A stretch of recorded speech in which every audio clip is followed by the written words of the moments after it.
अगर इस देश में ऐसे ही चलता रहा, इंसानों को ऐसे काटा जाता रहा, तो याद रखना आने वाले कुछ सालों में इंसानों का देश नहीं जानवरों का देश होगा। क्योंकि जो इस देश की सरकार है वो खुद जानवर बन चुकी है।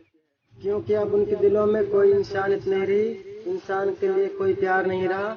उनके लिए जानवरों की जरूरत है, जानवरों से प्यार है। जैसे इंसान को इंसान से प्यार रहता है, ऐसे जानवर को जानवर से प्यार रहता है, जैसे पक्षी को पक्षी से प्यार रहता है। क्योंकि वो अब जानवर बन चुके हैं, उनके लिए जानवरों की ही कीमत है, सब कुछ उनके लिए जानवर ही है, इंसान नहीं। तो आप ही बताइए, अगर इस देश में इंसान नहीं रहा तो इस देश को जानवर चला पाएंगे? क्या दिमाग है तुम्हारा? तो फिर मुसलमानों पर क्यों अत्याचार किया जा रहा? क्या और देशों में मुसलमान नहीं है? लेकिन वहाँ तो ऐसा हो ही नहीं रहा। क्यों नहीं हो रहा? क्योंकि वो देश है, उसमें कानून है, वो सबके लिए बराबर है, चाहे हिंदू हो मुसलमानों को भी हो, ठीक है, वो सबके लिए बराबर है। लेकिन हमारे हिंदुस्तान में मुसलमानों के लिए कानून है, हिंदुओं के लिए कानून नहीं है। अगर मुसलमान किसी हिंदू को मार दे तो कानून खड़ा हो जाता, कानून खिलाफ उसको सजा मिलती है। और अगर हिंदू किसी मुसलमान को मार दे तो सब कान दबा के चुप बैठ रहते हैं। क्यों बैठ रहते हैं? क्योंकि एक हिंदू ने मारा है। तो जैसे उनके लिए कानून है उसके लिए नहीं है। क्यों होना चाहिए ना?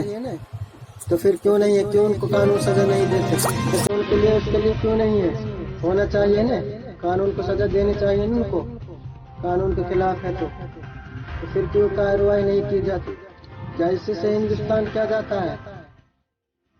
हिंदुस्तान क्या पहले ऐसा था? तुमने सारी ऐसी तैसी कर दी, पूरी दुनिया में बर्बाद कर दिया इस हिंदुस्तान का नाम। अगर हिंदुस्तान बनाए रखना है तो भाईचारा बनाए रखो, उसी से हिंदुस्तान को। तो मेरी यही दरख्वास्त है आपसे, जो मेवात में कांड हुआ है जुनैद नासिर का, तो इनको इंसाफ मिलना चाहिए।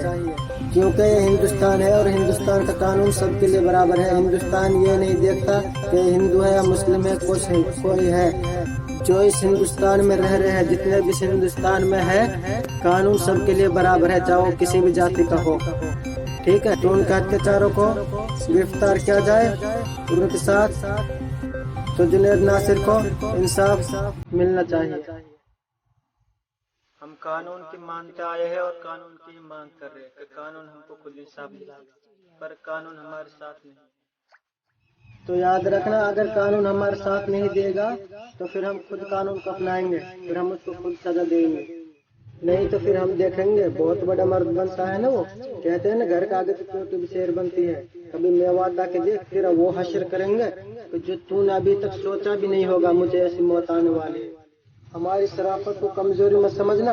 अगर जिस दिन हमने अपनी शराफत छोड़ दी ना, तो याद रखना, तुम तो क्या, तुम्हारे आने वाली नस्ल भी याद रखेंगी।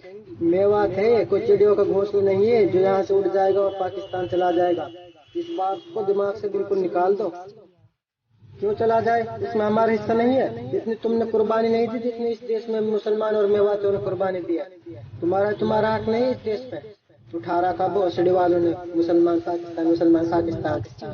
तो मैं मोमिन रेठटिया अपनी वीडियो को यहीं पर खत्म करना चाहता हूँ, और मैं चाहता हूँ कि नासिर और जुनैद को इंसाफ मिलना चाहिए, क्योंकि ये पहली बार नहीं हुआ, या आपसे पहले भी कई बार हो चुका है। हमारे कई बंदे मार दिए इन बजरंग दल वालों ने। तो इन पर रोक लगाई जाए। हमारी सरकार से अपील है कि इनको जल्दी से जल्दी गिरफ्तार किया जाए और इन पर रोक लगाई जाए, और आज के बाद ये ऐसा कांड कोई ना करे।